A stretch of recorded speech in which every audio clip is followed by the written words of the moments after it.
Welcome to the Ambrose Show. I'm your host and your travel guide to the other side, Ambrose. Welcome back to another episode of my podcast. If you haven't already, visit my website, exploreyourspirit.com. On there, sign up for my free newsletter where you'll hear about upcoming classes, new books, things I'm writing about, things I'm working on, events and things we can do together, new podcasts coming up, all the news. And if you haven't already, subscribe to this podcast.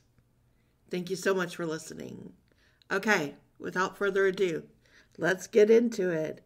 Today's episode is, what does it mean to have standards, boundaries, and guidelines? Now, before I start this show, I want to say I'm not a psychologist. I'm a wisdom teacher. I teach the ancient wisdom teachings from what was taught in the temples of ancient Greece and Egypt and even further back. That is my main purpose in this lifetime.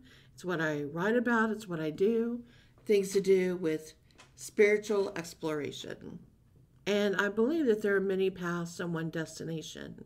And that's why I started Explore Your Spirit and my school, the Academy of Mystical Arts and Spiritual Sciences, to offer a lot of different types of courses and way to study. And I think we all learn in different ways, taking many paths, but we're all heading to the same destination, trying to understand ourselves on a deeper level, trying to understand the world on a deeper level, trying to figure out what we're here, what's our purpose, and what goes on afterwards when we leave this earth plane.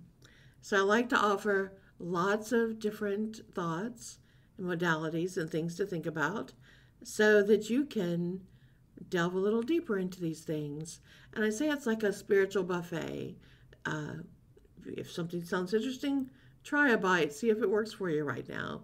If not, just put it back, keep an open mind. Maybe later it's something that might be interesting to you. But just try it and see how it feels at the moment.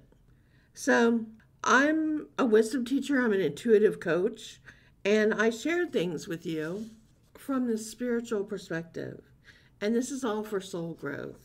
So I just want to make that clear that when I'm sharing these things, it's coming from a soul wisdom type of teaching. And part of that is my experience as a wisdom teacher. The other part is being an empath, someone who feels the emotions of everyone all the time, whether we want to or not, whether that person's speaking or not. If you're an empath, you know what I'm talking about. And if you're not, you want to know, Google empaths and see what it's like to feel emotions from everyone all the time. Most empaths are born this way, so they have to learn how to deal with it from a very young age, as I did. And I can't speak for all empaths, but I'll speak for myself. Even though I've spoken about empathic work and what it's like, I spoke at a conference at Edgar Casey's ARE about empaths and some of the positive things of what it means, what we're here to do. When you're an empath, you're usually born with an open heart chakra. So you come from this very loving space. You come from this space of just loving everyone, not wanting to hurt anyone. You can't imagine why someone would say or do something that would hurt another person's feelings. It's so foreign to you. It's almost inconceivable at first that someone would even think to do that. So it's a real shock when you're little because it's foreign. It's foreign. You just can't imagine wanting to hurt someone's feelings. Your little heart chakra is wide open. And all you want to do is just enjoy life, enjoy people, enjoy the beauty of everything, and just be in the moment. And so empaths have to learn pretty early how to get along on the earth plane, because they're in that expansive awareness. And because their little light is shining so bright, it attracts a lot of emotional vampires. It attracts a lot of narcissists. And it attracts some toxic people and toxic situations to them. This is because all of those people I listed are looking to be healed, and they're attracted to the light, just like everyone else is attracted to the light, but they need it even more. because they're depleted. Their aura has a lot of cracks in it, and they're leaking energy. And so they're depleted, so they're looking to find some way to suck up more energy to keep going. And empaths are full of so much light and so much positive energy that it's like, oh yeah, I want some of that. So empaths have to learn how to balance keeping their heart chakra open to be here to do what they're supposed to do, which is to give love and spread joy and light and generosity of spirit. But they have to learn how to do it without taking it all in, meaning everyone else's stuff, everyone else's pain and emotion. And they have to learn not to give it all away. The urge to coming from the heart chakra to want to give everything they have away at the same time.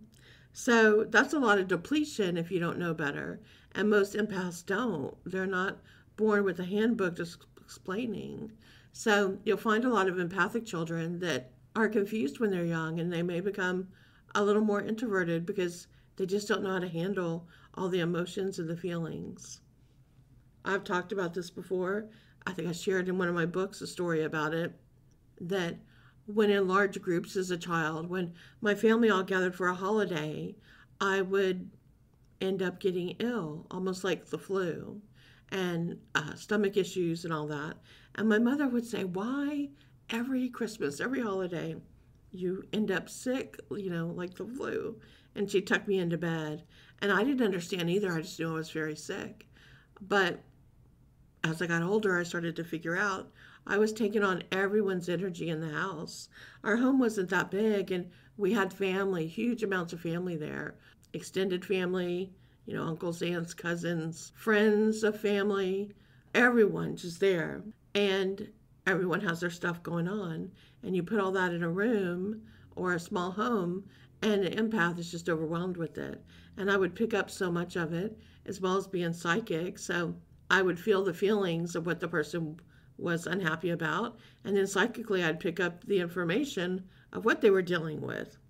Who was drinking too much, who was having trouble with money and not paying their bills, who was thinking of fooling around, all those things. It was a lot. So you don't have to be an empath or a psychic to deal with these things as well. You could just be open and sensitive to feeling all these things with people.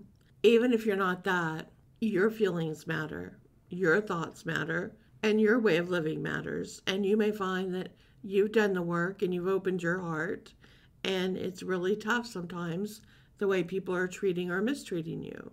So what I've identified over the years, as best as I can in my work, is that we have to create 3 things that help us. And what this does is set a clear intention to the universe, and it puts that intention in our auric field, and then it blasts that energy out to everyone else that says, this is who I am, and this is what I will accept, and this is what I won't accept. And I call those standards, boundaries, and guidelines. So let's talk about that a little bit. What are standards? Well, how I define standards are they're rules that you create for yourself. They can be about morals, values, they're in your career, in your relationships. They have to do with accountability and respect and things you want to master. They're about how you live well, how you do self-care, and what level you give attention and value to things like honesty and trust and the state of mind that you want to live in. An example of a standard that's adopted by a group would be something like in the UK, when the British have all their signs and you hear keep calm and carry on. That's a standard, that's a British standard that people have tried to emulate. A stiff upper lip, as they say, meaning they stay calm, they don't panic, they don't over emote, they don't cry a lot, we would say whine, but they would say whinge. They don't complain too much. They keep a stiff upper lip, they keep calm, and move forward. That's a standard as a culture that they've created for themselves. We create personal standards for ourselves as well, at least we should. We're not taught this in school, but we really should be. And so, anytime you want your life to be better, anytime your life's not working out like you wished it would, if you feel right now that people aren't treating you the way you would like to be treated, they don't have the right respect for you, they're asking too much and not giving back in return, what's going on? Why is that? The answer is anytime you want your life to be better, you have to raise your standards.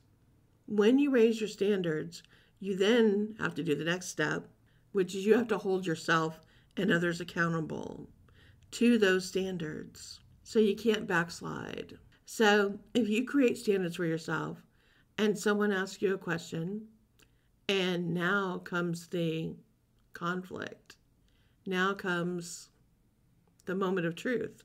You set a standard, you told the person what your standard was, and they said, no, I can't give you that, won't give you that, won't do that. If you backslide and say, oh, okay, then you don't have that standard. You can't go backwards. Some standards are goals and some are ways of life. And so you have to ask yourself, do you have standards? And if so, do you have high standards for yourself? Where do you stand? This is in your relationships. This is in your work. This is in all aspects, with your children, with your friends, with all rules of engagement. Do you have standards? So standards really connect with self-esteem. How your self-esteem is pretty in balance with where your standards are. If you don't have strong standards, you're not giving yourself the respect that you deserve. When your standards aren't strong, you can be what's called a pushover. You don't have a lot of self-confidence. You'll usually procrastinate a lot because you haven't created standards for yourself. You'll be disorganized.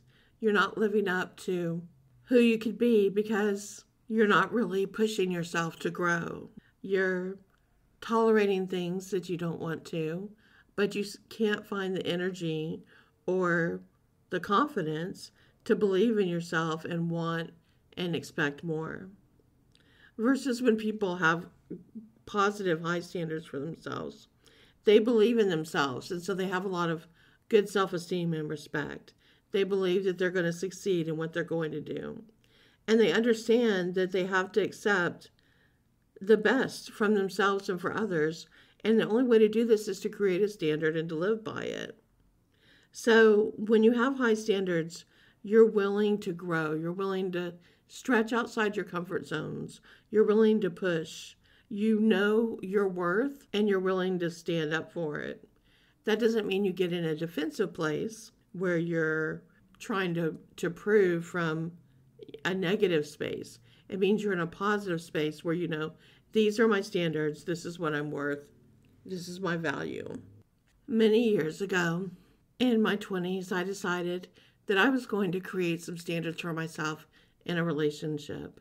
I was not pleased with the way my former relationships had been, and I realized this lesson that I needed to create standards. I had started to learn to do this as an empath with people that I just engaged with in friendships or clients, people I worked with, but I hadn't yet done this for my relationships. Partially because my heart chakra was so open, and partially I was still healing things from experiences where I wanted to be loved so much that I was willing to lower my standards in order to receive love. And I got to the point where I realized I needed to love myself more. And until I could truly love me, I really couldn't attract a great relationship for someone else to love me. That it had to start with me. So I did a lot of work on myself and fell back in love with myself and began to love all the parts of me. And as I did, I raised my standards. And I ended up writing a list down of what a person who would come into my life as a partner, what that man would look like. What would he see in me?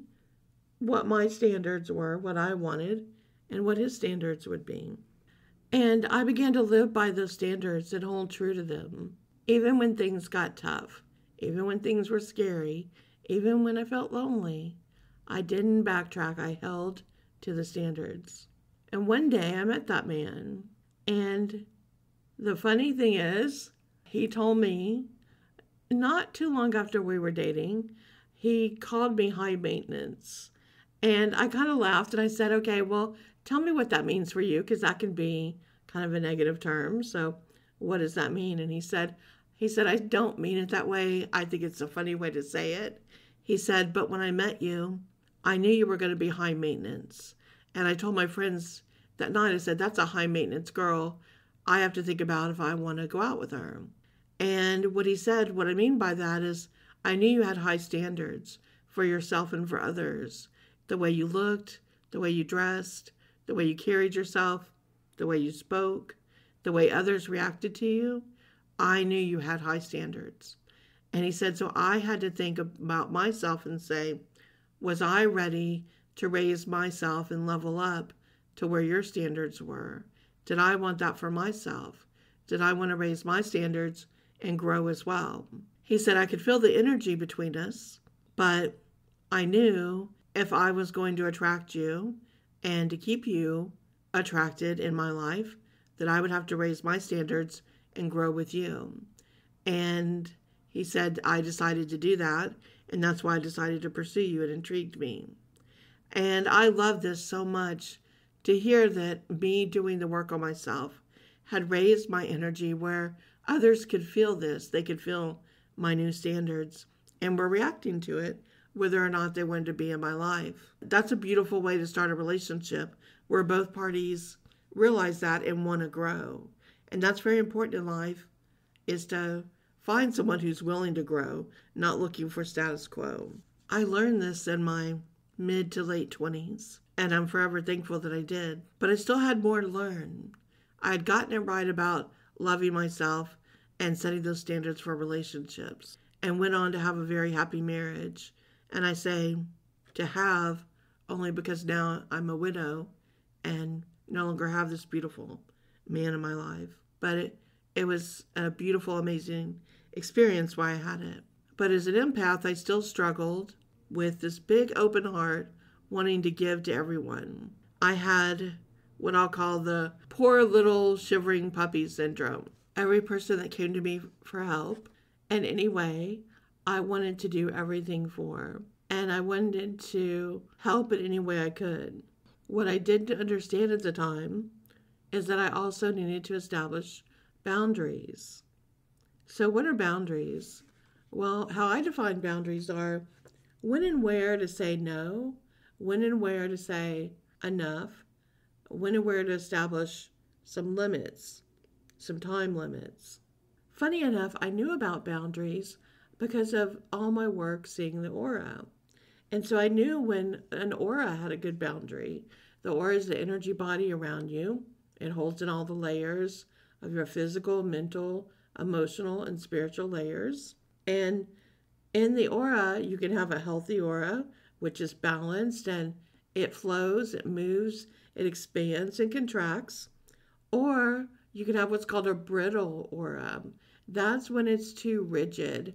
It gets like a wall, it gets very tough, and nothing goes in and out. It doesn't let anything good in, and it doesn't let anything out either. And so it gets very rigid and tough until it finally starts to crack and break apart and become very brittle. Or you can have what's called a spongy aura, and that's when it's too porous.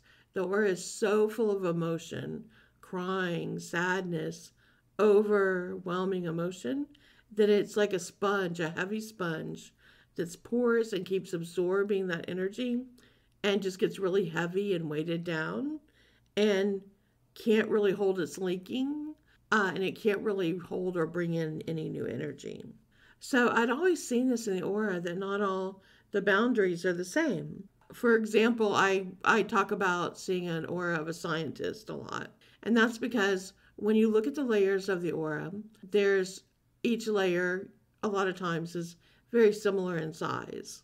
And so the physical layer, you'll see what's going on. And then I'm looking at the mental layer, see what's going on there. There's different colors in every layer, different energy and things going on. I look at the emotional layer onto the spiritual. And most times, and most people, they're pretty well balanced. unless something big is going on. And if so, maybe one area is much more pronounced. If there's a major health issue, you may see the physical layer much bigger. If they're very upset about something, the emotional layer might be a bit bigger. But in certain people, you can see a drastic difference. And a lot of these are sometimes with scientists, like a research science person, because their mental aura will be very big and very open. And it's open to receive, meaning that they actually have an open mind. They're researching, so they're looking for data.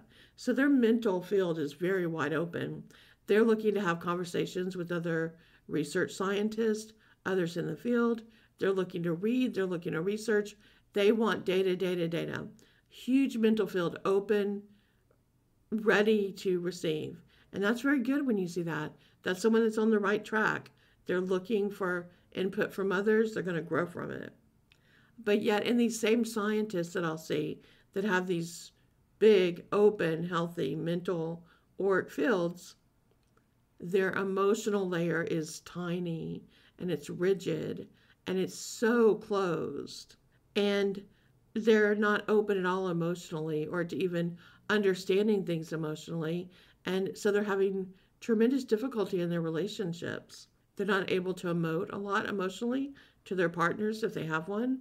And they're not open to feeling things very well emotionally either, to even feel and understand what's going on with their partner or their children or anyone in their life.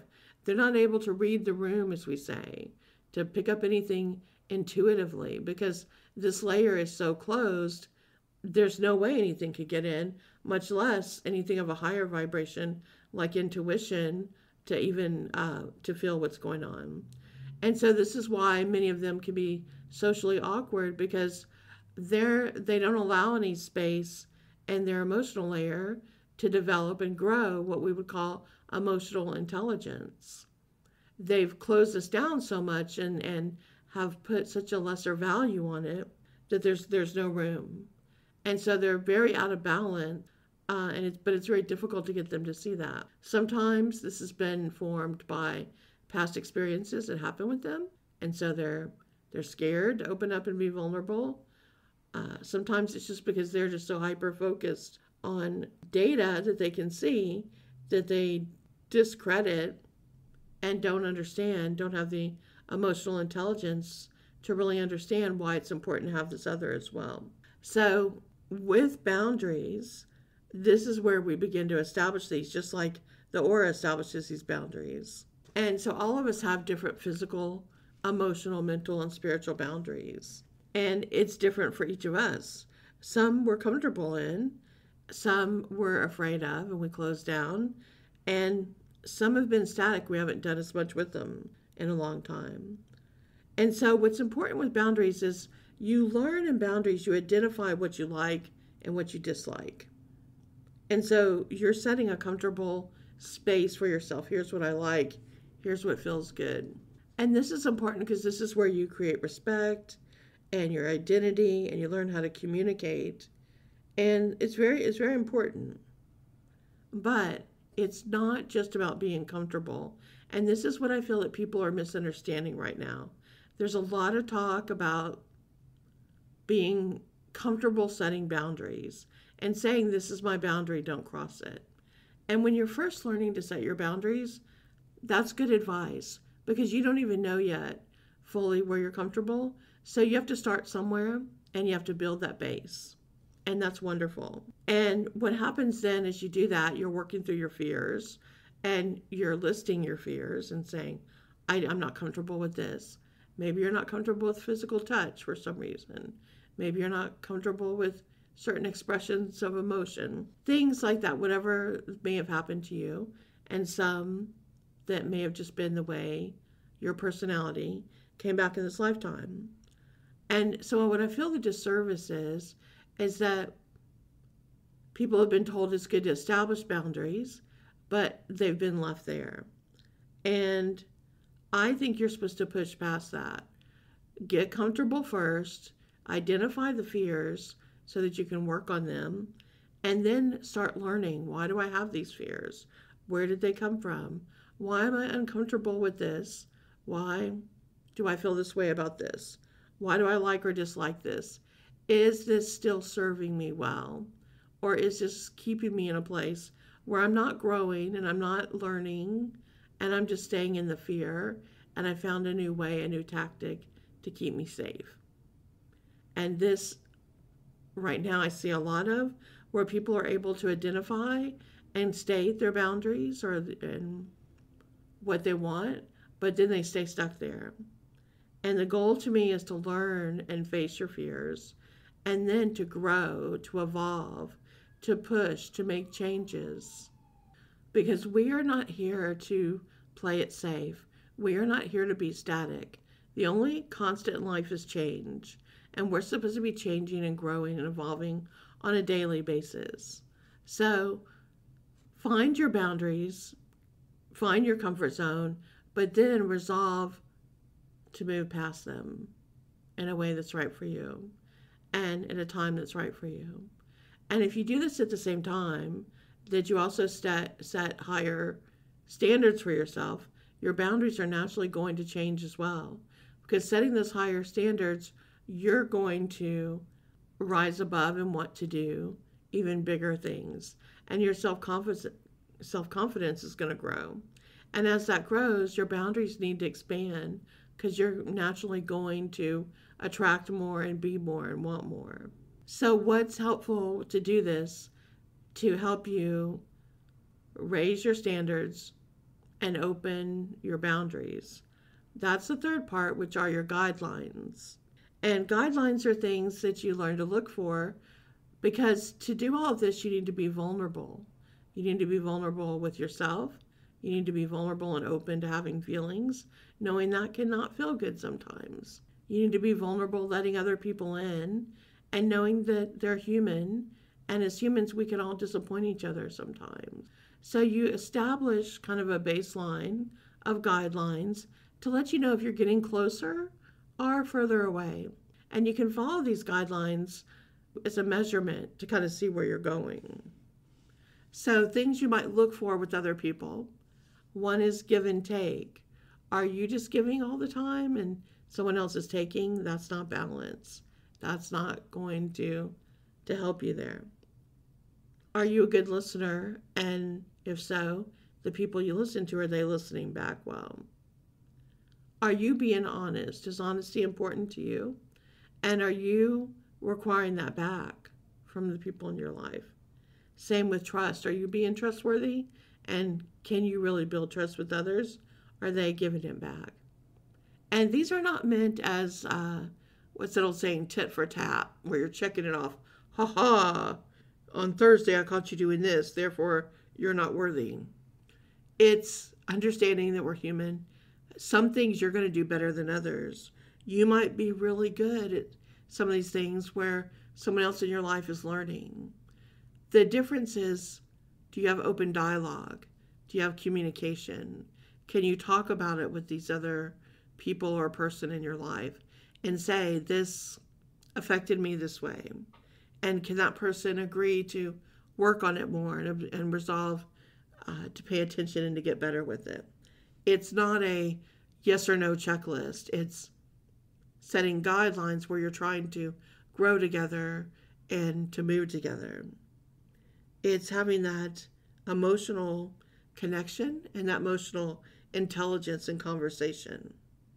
There has to be an agreement, usually with guidelines, that you do want to grow together, that both parties see the value in that, not staying as they are, and that they both know they'll evolve and change, whether it's a group of people on a bigger level or two individuals.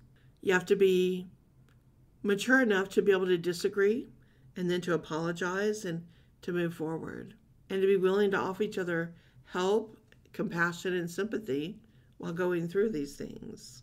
As an empath, I still had that work to do, because I would give away everything, all of my time, until I was like a rag doll on the floor, fully depleted, had given everything I had. And I wouldn't say no. I'd be like, let me help till I just possibly physically can't do it at that point. And then that was not serving me well or others. And then I would want to give everything away too that I created.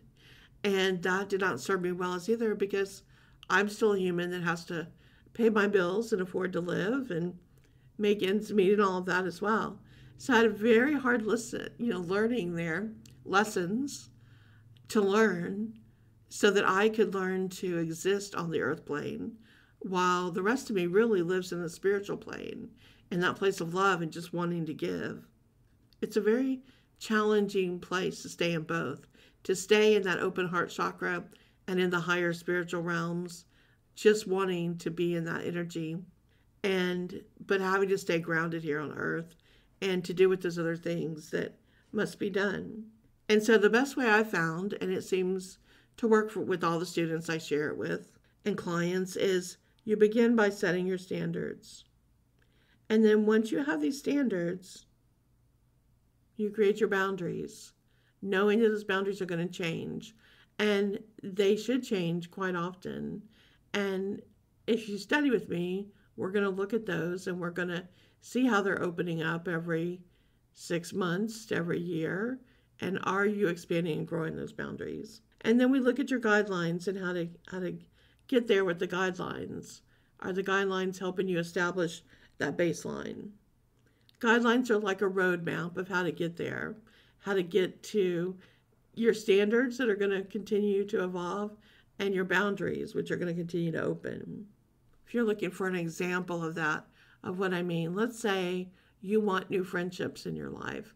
And maybe you've watched the TV show The Golden Girls, and you love those group of 4 women that are friends and how they're there for each other and how communal they are, how they share.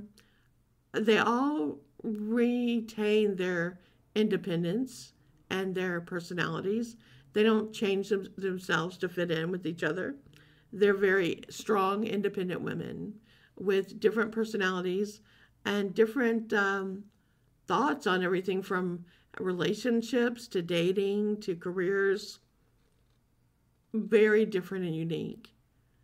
But they all respect each other and they give each other space, from allowing Rose to tell her long-winded, wild stories to hearing Sophia's bits of wisdom, on and on with each of them and their personalities and what they share. You would call Golden Girls the standard. This is the standard of friendships I'd like to create, those that are similar to Golden Girls. And so then you would establish guidelines from what you saw, how the Golden Girls get there and keep their relationships, how they apologize, how many times they won't go to sleep at night because they're upset about their friend or hurt or worried and wondering if their friend is okay or what they can do, how they're always there for each other. And those begin to be your guidelines of, this is what I'll do to be a good friend, and this is the expectations I'll have, the guidelines of how to create these standards. That's just one tiny example. You could set standards like this and guidelines for any type of thing like that you see that would give you kind of a clearer vision. And then you begin to set that vision, and over time, it grows in your aura, what your standards are, and then you attract those type of people into your life. And you will get tested. It'll take a while. It'll be challenging. You'll have other people that come in that want it, are attracted to it, and they aren't just ready yet. And that's okay, because they will observe you and observe your standards, and it helps them for the future, for when they're ready. They can say, I know what that felt like, and that's what I want, how I want to be, and when the time's right for them, they may go do that. But in the meantime, you're working on you, and you're setting your standards. Again, the strongest part with that is setting the standards and agreeing to live by them. And so that means if someone challenges your standards, you can't lower them for that experience or that person. You have to keep your standards at the level that you have them and continue to raise them. Okay, I went way over today talking with this, so I'm going to close for now. But I hope this was helpful and get you thinking about those things and what it's like in your life right now. Where are you with your standards and boundaries and guidelines? And is there something you might want to change? I felt that it was a real necessary topic to bring up right now because the world is changing so quickly. What used to take decades for us to work through now can take days. It's really amazing how quickly time is changing and how much we're being forced to change in every facet of our life right now.